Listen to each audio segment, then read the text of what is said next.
Yes. Let's continue our discussion by taking the same example in the last lecture. जैसे कि last lecture में हमने exponential of matrix calculate किया था bye कुर्जर algorithm. तो वो कैलकुलेशन थोड़ी सी लेंथी भी है। अगर तो क्वेश्चन में मेंशन ना हो कि ये मेथड यूज करें, ये मेथड यूज करके आप एक्सपोनेंशियल ऑफ मैट्रिक्स कैलकुलेट करें, तो फिर तो आप अपनी मर्जी से किसी भी वे से कैलकुलेट कर सकते हैं, जो भी आपको आसान लगे। लेकिन अगर मेथड मेंशन किया जाता है तो फिर आपको वही मेथड फॉलो करना पड़ेगा। अब ये है कि यही हम मैट्रिक्स लास्ट लेक्चर में हमने इस मैट्रिक्स के करस्पॉन्ड एक्सपोनेंशियल मैट्रिक्स कैलकुलेट किया था। तो अब यहाँ पे आज एक और इसका अल्टरनेटिव मेथड है कि अगर एक ऐसा मैट्रिक्स जो दो मैट्रिक्स के सम में लिखा जा सके। लेट्स से अगर ये ए मैट्रिक्स है तो ए को हम ये देखें identity matrix plus this matrix, इन दोनों मैट्रिक्स के सम में लिख सकते हैं ए मैट्रिक्स को। और अगर एक ऐसा मैट्रिक्स जो दो मैट्रिक्स के सम में लिखा जा सके और साथ उसके साथ ये कंडीशन है कि वो जो दो मैट्रिक्स हैं वो आपस में commutative, B C is equal to C B, multiplication जो है वो कम्यूटेटिव। तो then we can write e की power A T is equal to e की power b plus C T, e की power B T times e की power C T. यानी कि ये भी एक हमारे पास मैट्रिक्स आएगा, ये भी मैट्रिक्स आएगा, और इन दोनों को मल्टीप्लाई करके तो हम एक्सपोनेंशियल ऑफ यानी कि e की e power matrix A times T यानी कि एक्सपोनेंशियल ऑफ मैट्रिक्स कैलकुलेट कर सकते हैं। तो ये उसी सूरत में पॉसिबल है अगर हम किसी मैट्रिक्स को डिकम्पोज कर सकें दो मैट्रिक्स के सम में, और वो जो दो मैट्रिक्स हैं वो आपस में वो कम्यूटेटिव हो। अंडर मल्टीप्लिकेशन वो कम्यूटेटिव। तो then we can write e की पावर ए टी। इस तरह हम दो मैट्रिक्स को अलग अलग से हम सॉल्व करके तो उन दोनों को मल्टीप्लाई करके तो हम एक्सपोनेंशियल मैट्रिक्स भी कैलकुलेट कर सकते हैं।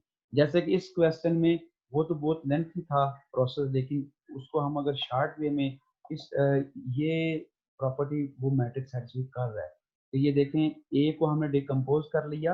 अब देखें बी ये मैट्रिक्स है और सी ये है, तो बी को सी के साथ मल्टीप्लाई करेंगे तो आंसर अगेन सी आएगा। बी जो है वो आइडेंटिटी मैट्रिक्स है, तो आइडेंटिटी मैट्रिक्स को अगर हम इसके साथ लेफ्ट साइड से मल्टीप्लाई करते हैं या राइट साइड से मल्टीप्लाई करते हैं, आंसर यही आएगा, सी मैट्रिक्स आएगा। तो ये प्रॉपर्टी सेटिस्फाई हो रही है कम्यूटेटिव की, तो इस वास्ते हम इसको इस फॉर्म में लिख सकते हैं। इसी तरह e की पावर सबसे पहले हम कैलकुलेट करते हैं e की पावर बी टी, यानी कि ये exponential of with matrix B. तो बी मैट्रिक्स आइडेंटिटी मैट्रिक्स है, तो आइडेंटिटी मैट्रिक्स में e की पावर टी, ये आइडेंटिटी मैट्रिक्स है तो इसको टी को अंदर मल्टीप्लाई कर देते हैं।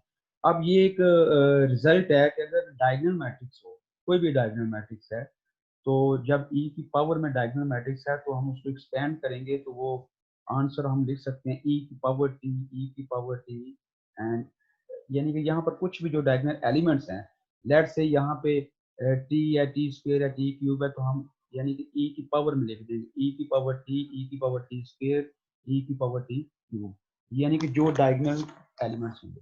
इसको हम एक्सपेंड करके चेक कर सकते हैं, प्रूफ भी कर सकते हैं हम किसी भी मैट्रिक्स को। तो बाय पावर यानी कि उसकी मैक्लैरेन सीरीज ओपन करके सीरीज की फॉर्म में लिख के तो हम प्रूव कर सकते हैं कि क्या इसका यही हुआ, ये इसका यही आंसर आएगा कि हम e की पावर में अगर कोई डायगोनल मैट्रिक्स है तो हम उसको इस फॉर्म में लिख सकते हैं। ये हमारे पास रिजल्ट भी है। तो नेक्स्ट e की पावर बी ऑफ टी हमने कैलकुलेट कर ली है। इसी तरह हम e की पावर सी टी है तो उसको मैंने ऐसे, यानी कि आप इस जो डायगोनल मैट्रिक्स है ना उसको भी आप इसी तरह यूज करके तो आप वेरीफाई कर सकते हैं कि हमारे पास यही आएगा, हमारे पास यही सीरीज बनेगी। ठीक है। तो डायगोनल डायगोनल मैट्रिक्स का जो स्केयर आएगा ना, जब जैसे कि ऊपर ये टी स्केयर ये मैट्रिक्स है ना, ये वाला, तो जब डायगोनल मैट्रिक्स का यहाँ पर आप स्केयर लोगे तो वो सिंपली जो डायगोनल एलिमेंट्स के है ना, एलिमेंट्स हैं उनके स्केयर होते जाएंगे। फिर क्यूब पे डायगोनल एलिमेंट जो है वो क्यूब होता जाए। बाद में जब हम ऐड करेंगे तो वो हमारे पास यहाँ पर भी e की पावर टी की मैक्लैरेन सीरीज आ जाएगी, यहाँ पर भी जब सारी मैट्रिक्स को हम ऐड करेंगे तो ये हमारे पास यानी कि ये जो एलिमेंट्स डायगोनल एलिमेंट्स हैं वो मैक्लैरेन सीरीज होंगी e की पावर t। तो अगर यहाँ पे t होता, फर्स्ट एंटी t है, यहाँ पे कोई और एलिमेंट है, यहाँ पे और है, तो फिर वो अलग-अलग से e की पावर में, यानी कि वो मैक्लैरेन सीरीज बनी e की। तो यही इसको अब e की पावर सी टी कैलकुलेट करना है। तो सी मैट्रिक्स ये था हमारे पास के 0 0, जैसे कि ये है 0 2 0 0 0 2। तो सबसे पहले आइडेंटिटी मैट्रिक्स e की पावर सी टी, ये मैक्लैरेन सीरीज, ये identity matrix plus C matrix T over 1 का factorial, that is 1, T square over 2 का फैक्टोरियल। तो जब इसको एक्सपेंड करेंगे, हम इसको एक्सपेंड करेंगे तो ये देखें आइडेंटिटी मैट्रिक्स हमने सबसे पहले लिख ली, मैट्रिक्स ये आ गया 60 प्लस सी स्क्वायर मैट्रिक्स, जब सी को सी के साथ आगे हमने इसको एक्सपेंड किया है। ओके, नेक्स्ट, यस, जब सी मैट्रिक्स को एक्सपेंड करेंगे, सॉरी सी स्क्वायर कैलकुलेट करेंगे, सी का स्क्वायर कैलकुलेट करेंगे तो ये जो 2 था यहाँ पे, वो यहाँ पे शिफ्ट हो जाएगा। आप इसको मल्टीप्लाई करके तो चेक कर सकते हैं। फिर मैंने उसको टी स्क्वायर के साथ मैट्रिक्स को मल्टीप्लाई कर दी। तो ये जब आगे जो होगा क्यूब पे, वो 0 आ जाएगा। ये जो क्यूब पे है ना, मैंने टी स्क्वायर तक लिखा है, आगे so on to T cube है। तो जब इसी मैट्रिक्स को आप 2 टाइम, इस मैट्रिक्स को 2 टाइम मल्टीप्लाई करेंगे तो ये 0 0 2 0 0 0 0 0 0। जब अगेन आप क्यूब कैलकुलेट करते हैं तो फिर इसी मैट्रिक्स को जब आप इसके साथ मल्टीप्लाई करेंगे, यानी कि इस मैट्रिक्स के साथ, तो इसका आंसर जो है ना वो 0 0 मैट्रिक्स आ जाएगा। इसलिए वो जो नेक्स्ट टर्म्स हैं वो खत्म हो जाएंगी, और बस ये तीन जो है ना, इन तीनों का हम सम कैलकुलेट कर रहे हैं।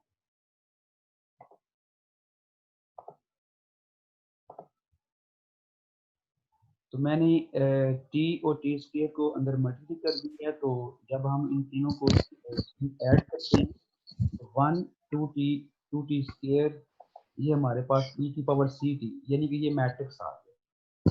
तो जो हमने रिजल्ट यूज किया करना है e की power A T, that is equal to e की power B T times e की पावर सी टी।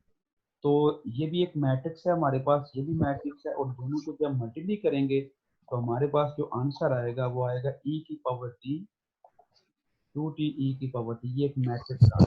और आप वेरीफाई कर सकते हैं कि जो लास्ट एग्जाम, यानी कि यही जो लास्ट लेक्चर में हमने किया था, तो मैंने ये सोल्यूशन डायरेक्टली लिखा था।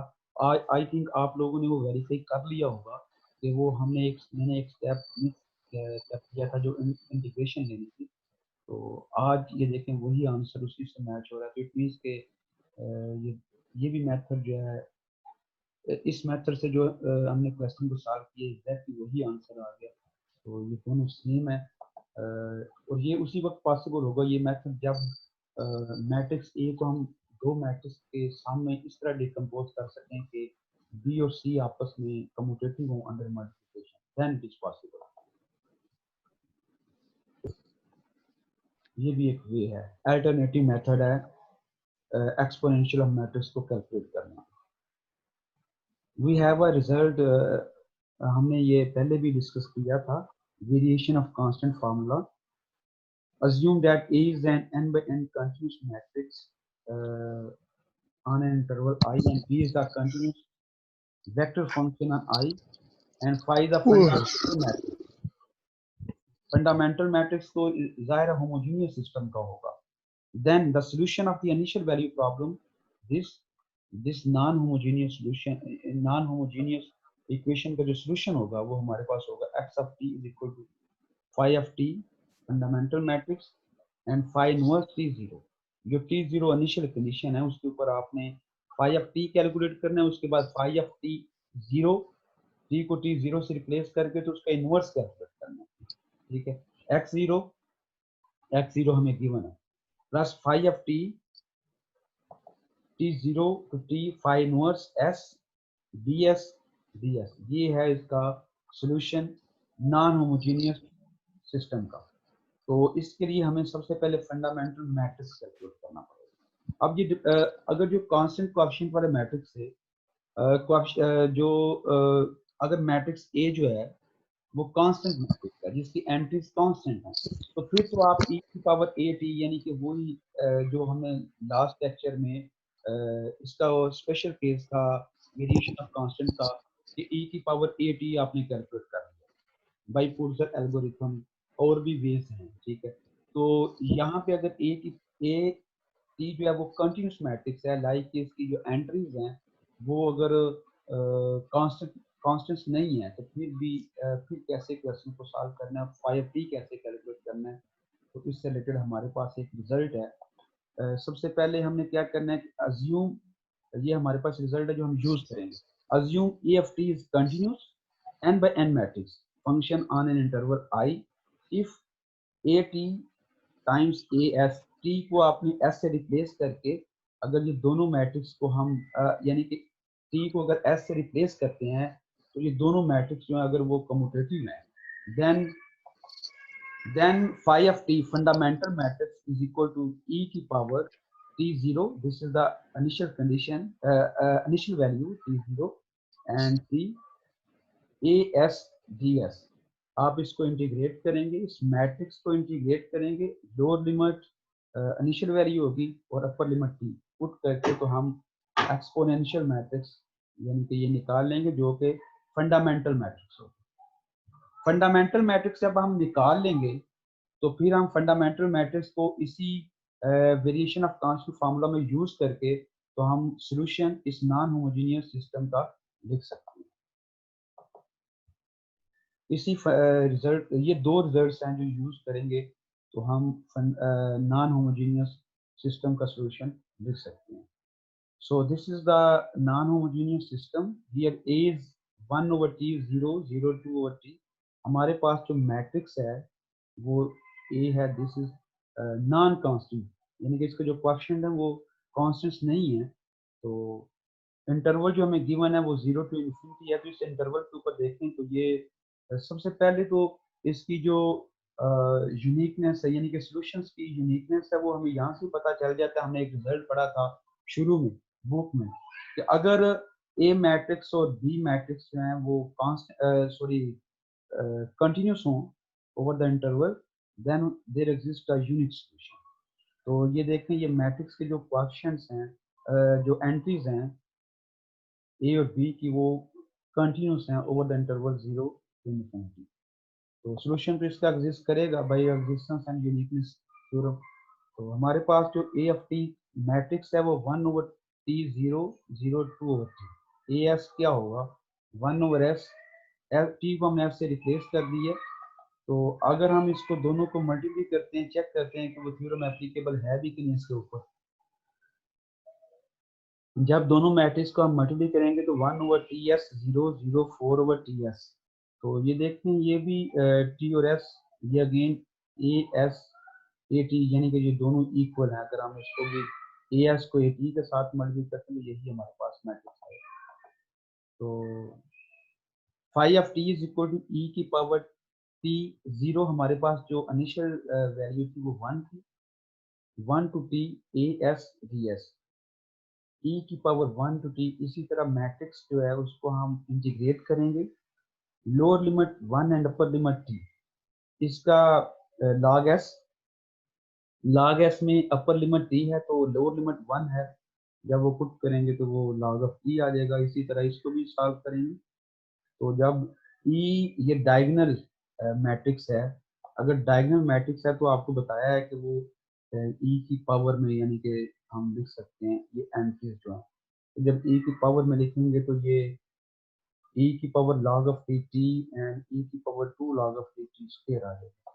तो ये हमारे पास फंडामेंटल मैट्रिक्स आ गया जो कि ये diagonal matrix.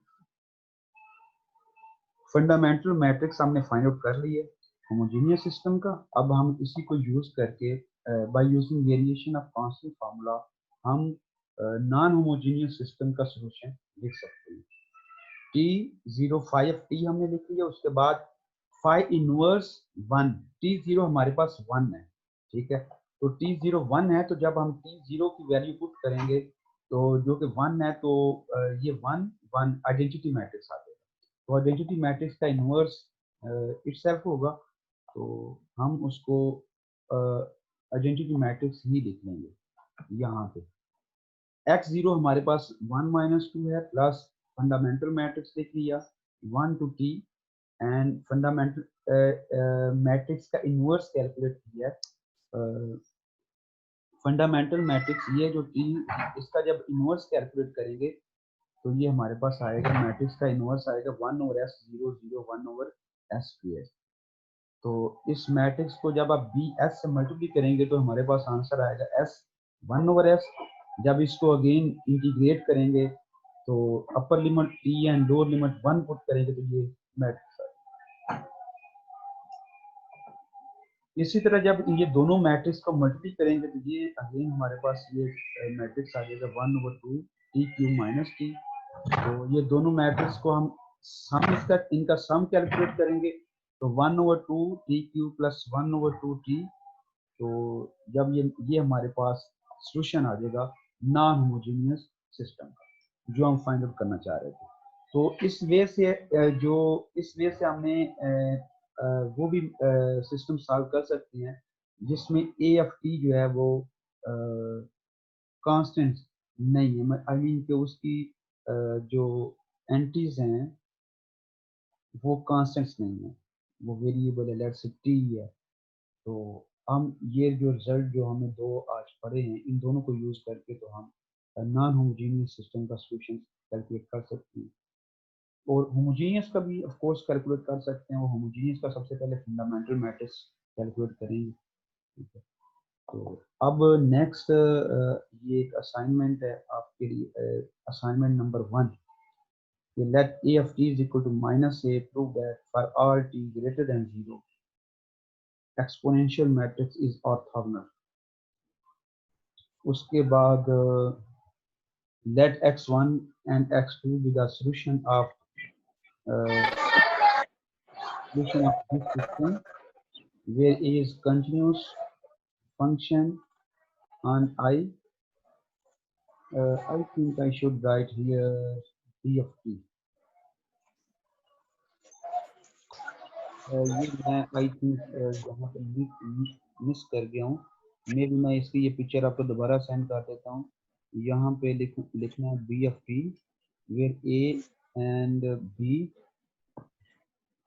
Are continuous function on I, prove that this R F T is a constant function. ये दो क्वेश्चन है एज असाइनमेंट आप लोगों ने सॉल्व करनी है। तो ये आपने मुझे कल तक ये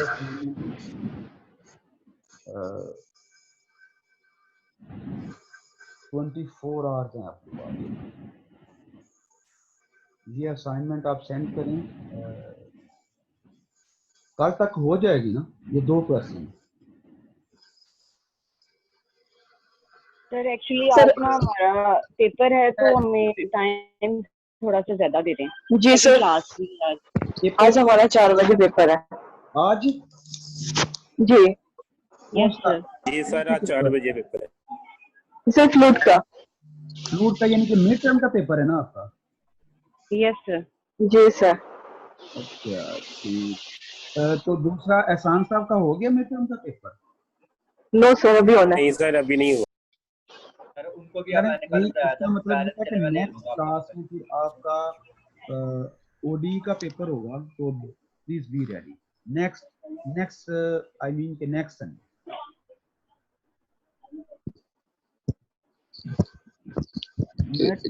ओडीई का पेपर होगा। और आप ये असाइनमेंट जो है, इस असाइनमेंट को आप ठीक है 2 दिन ले ले, no problem. Is it okay? Thank you so much sir. 2 दिन आप ले लें, नो प्रॉब्लम। तो ये असाइनमेंट आपने 2 दिन तक सबमिट करवानी है। उसके बाद नेक्स्ट वीक आपका एग्जाम होगा, mid term exam. I think 20 marks का फ्लूट का एग्जाम है ना आज आपका?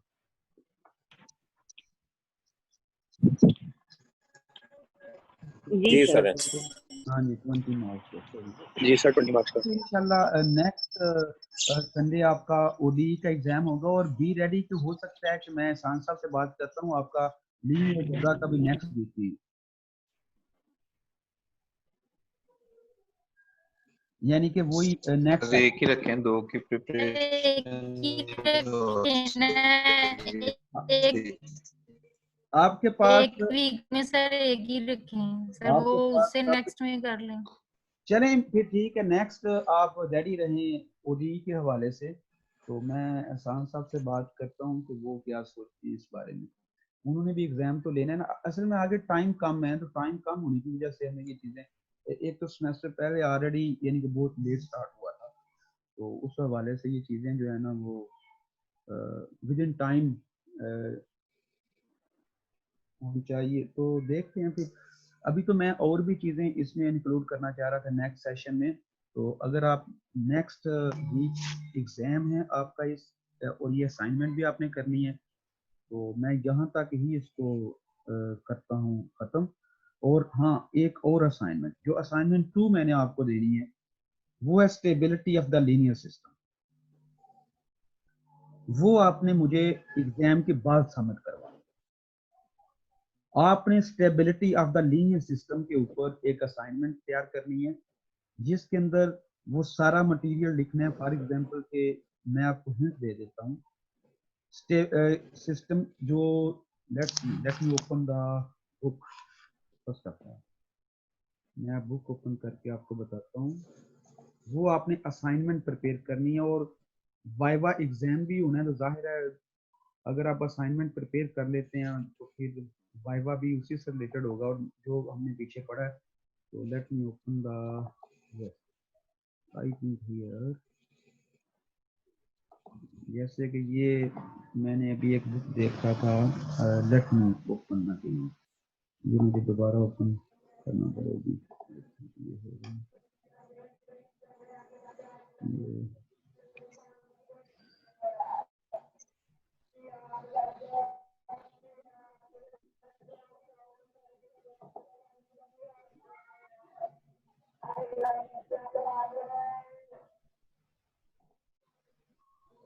सर जी सर ये एक क्वेश्चन पूछना था आपसे। जी पूछें। सर ये जो आपने सर्च की, ये जो आपने टॉपिक सर्च किया, ये क्या लिखना है? शॉर्टकट की क्या यूज कर रहे हैं आप इसकी? इसकी स्टेबिलिटी की जी सर, जैसे आपने अभी फाइंड किया है बुक में से टॉपिक फाइंड किया है। वो कंट्रोल एफ करके तो हम स्टेबिलिटी फाइंड आउट कर सकते हैं। यानी कि कंट्रोल एफ करके मैं लिखता हूँ। हर बुक में डिफरेंट वे से उसको यानी कि डिफाइन किया गया है। तो स्टेबिलिटी आप नेट से भी सर्च कर सकते हैं, इसके बहुत ज़्यादा लेक्चर्स हैं ऑनलाइन, ठीक है, स्टेबिलिटी से रिलेटेड। बहुत बहुत शुक्रिया सर। तो आप ओके सर। इंटरनेट से भी देख सकते हैं, बुक से भी देख सकते हैं। तो stability of the linear system, और अगर इसमें स्टेबल असिम्प्टोटिकल यानी कि सॉल्यूशंस जो हैं, रेस्ट, बाज बुक्स में रेस्ट पॉइंट्स निकाला गया है, इक्विलिब्रियम सॉल्यूशन निकाला गया है। इक्विलिब्रियम सॉल्यूशन मीन कि जहां पे चेंज ना आए। जो कांस्टेंट सॉल्यूशंस होते हैं उनको हम इक्विलिब्रियम सॉल्यूशंस कहते हैं। फॉर एग्जांपल अगर dy by dx is equal to y है, तो इसका जो कांस्टेंट सॉल्यूशन होगा वो y, जब dy by dx को हम 0 के इक्वल पुट करें तो y इज इक्वल टू 0 इसका कांस्टेंट सॉल्यूशन। लेट मी अभी बुक्स तो मैं दोबारा वो ओपन करना पड़ेगी, मैं आपको अभी हिंट देता हूँ थोड़ा सा कि लेट्स सी अगर dy over dx है तो इसमें y एंड y माइनस 1, ये हमारे पास एक सिस्टम लिखा गया है। तो सबसे पहले तो इसके बारे में ये मैं बताना चाहता हूँ कि ये कुछ ऐसे क्वेश्चन हैं जिनको वैसे हम सॉल्व नहीं कर सकते डायरेक्टली। जैसे हम जो मेथड हम यूज करते हैं, जो हमने पढ़े हुए हैं, तो मोस्टली क्वेश्चंस सॉल्व नहीं किए जा सकते। तो हाँ, कुछ क्वेश्चंस सॉरी, तो उनकी एग्जिस्टेंस और उनके सॉल्यूशंस का बिहेवियर हम चेक कर सकते हैं। उनके सॉल्यूशंस का बिहेवियर चेक कर सकते हैं कि वो सॉल्यूशंस का बिहेवियर कैसे होगा। फॉर एग्जांपल अब इसमें ये इंजीनियरिंग में ये यूज होते हैं कि जब वो कुछ सिस्टम है उनके पास, for example steady state system है, तो उस सिस्टम को थोड़ा सा वो उसमें मूवमेंट लेके आते हैं। तो अगर वो अपनी इक्विलिब्रियम पोजीशन में दोबारा आ जाता है, then we say that the system is stable. अगर वो अपनी इक्विलिब्रियम पोजीशन में वापस नहीं आता तो वो अनस्टेबल होता है। तो ये वहां से यानी कि ये मोटिवेशन हमें वहां से मिली है इंजीनियरिंग से। तो और भी मोटिवेशन बहुत ज़्यादा है ये स्टेबिलिटी को स्टडी करने के लिए। तो अब यहाँ पे dy ओवर dx को अगर हम 0 के इक्वल पुट करते हैं तो यहाँ से हमें जो कांस्टेंट सॉल्यूशन हमें मिलेंगे y इज इक्वल 0 और y इज इक्वल 1।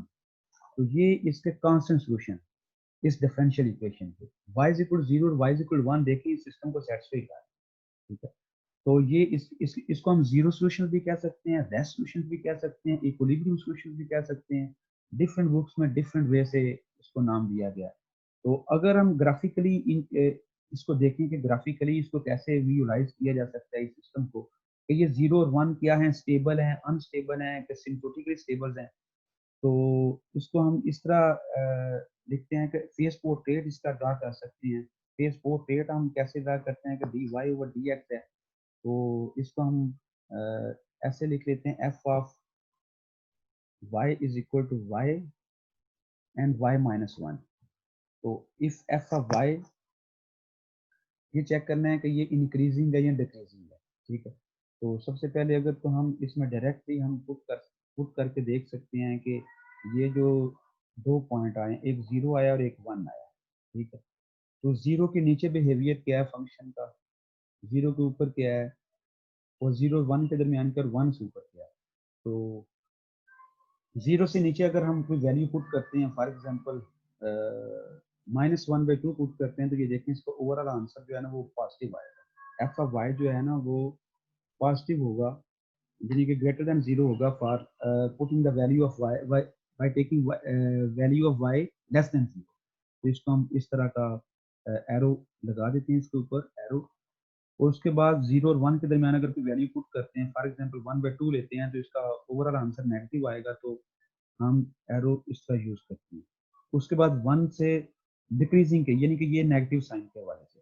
उसके बाद अगर हम 1 से ऊपर बिगर वैल्यू लेते हैं तो वो एरो इस तरह का आएगा, क्योंकि ये जो y की पॉजिटिव वैल्यू है तो ये ओवरऑल आंसर ग्रेटर देन 0 है, तो हम ये एरो यूज कर रहे हैं। अगर तो अब यहाँ से हम ये चेक कर सकते हैं कि ये जो सोल्यूशन हमारे पास 0 और 1 थे वो स्टेबल है कि अनस्टेबल, कौन से हैं। जहाँ पे एरो यानी इनसाइड होगा, यानी कि टुवर्ड्स द इक्विलिब्रियम पॉइंट होगा, अगर एरोस की डायरेक्शन जो है वो इक्विलिब्रियम पॉइंट्स की तरफ है तो फिर हम उसे स्टेबल कहेंगे। अगर away from the equilibrium point है तो उसे हम अनस्टेबल कहेंगे। तो यहाँ से हमें 1 जो सोल्यूशन मिल रहा है वो अनस्टेबल मिल रहा है, और जो 0 है वो स्टेबल मिल रहा है। तो इसको ग्राफिकली अगर हम फेस इसके डायग्राम ड्रा करें तो 0 सोल्यूशन तो इसका ये आ जाएगा, जो 0 सोल्यूशन है वो तो ये आएगा, ठीक है। इसको मैंने हाईलाइट कर दिया। उसके बाद एक y इज इक्वल टू 1 है। अब इसकी जो इसका जो फेस पोर्ट्रेट है, इसकी जो वेक्टर फील्ड है वो कैसे ड्रा करें। जो सोल्यूशन कर्व्स हैं कि जो 1 था वो जो 1 है वो अनस्टेबल है, जो 0 है वो स्टेबल है, ठीक है। तो इसकी जो सोल्यूशन कर्व्स होंगी वो हम इसको यूं इस तरह डिफाइन करेंगे, और यहाँ से जब लेफ्ट हैंड नीचे से जाएंगे तो ये होगा, और यहाँ से हम ऐसे मूव करते हैं। यानी कि ये देखें तो ये जो y0 अगर यहाँ से हम स्टार्ट करते हैं फॉर एग्जांपल t0 से, तो ये जो सोल्यूशन है हमारे पास equilibrium solution y is equal to 1, ये अनस्टेबल है। क्यों? इसमें जितनी भी सोल्यूशन कर्व्स हैं वो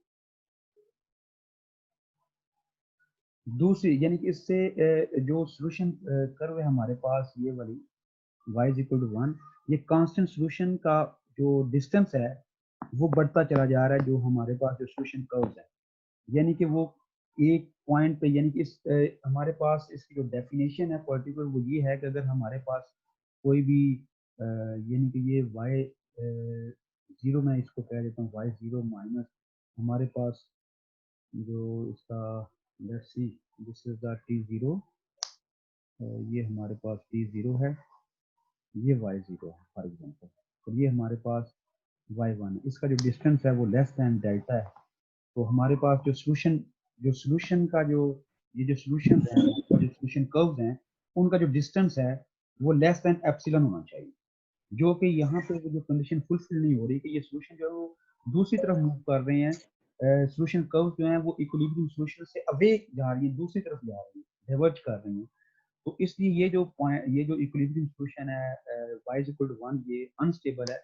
और y0 को अगर देखें तो y0 पे देखें जितनी भी सॉल्यूशन कर्व्स हैं वो सारी मूव किस साइड पे कर रही हैं, यानी कि इनका जो डिस्टेंस है अगर सॉल्यूशन कर्व्स का और इक्विलिब्रियम सॉल्यूशन का डिस्टेंस यानी कि डिक्रीज होता चला जाए, आई मीन डिक्रीज ना भी हो लेकिन फिक्स रहे कम अज कम, तो फिर भी हम उसको स्टेबल कहते हैं। अगर इतना डिक्रीज हो कि वो बाद में वो उसी को अप्रोच कर दे तो फिर उसको हम असिम्प्टोटिकली स्टेबल कहते हैं। स्टेबल उस फॉर्म में होगा, फॉर एग्जांपल अगर ये एक सॉल्यूशन है ना, ये एक सॉल्यूशन है, तो जो सॉल्यूशन कर्व्स हैं वो इस तरह है। तो ये सॉल्यूशन कर्व्स जो हैं वो सारी हैं तो इक्विलिब्रियम सॉल्यूशन जो है ना उसके दरमियान यानी कि बिल्कुल उसी के अराउंड मूव कर रही हैं, ठीक है। तो इसमें जो डिस्टेंस है वो ये नहीं कि वो इन्फिनिटी को अप्रोच नहीं कर रहा, जो distance between the solution curve and equilibrium solution है उनके दरमियान जो डिस्टेंस है वो फिक्स है, यानी कि वो किसी पर्टिकुलर नंबर से लेस देन है, तो इसे हम स्टेबल कहेंगे। और अनस्टेबल कब होगा? अनस्टेबल इस फॉर्म में होगा कि अगर फॉर एग्जांपल ये एक सॉल्यूशन हमारे पास इक्विलिब्रियम सॉल्यूशन है, ठीक है, इक्विलिब्रियम सॉल्यूशन है, तो इसके दरमियान जो कर्व है हमारे पास वो फॉर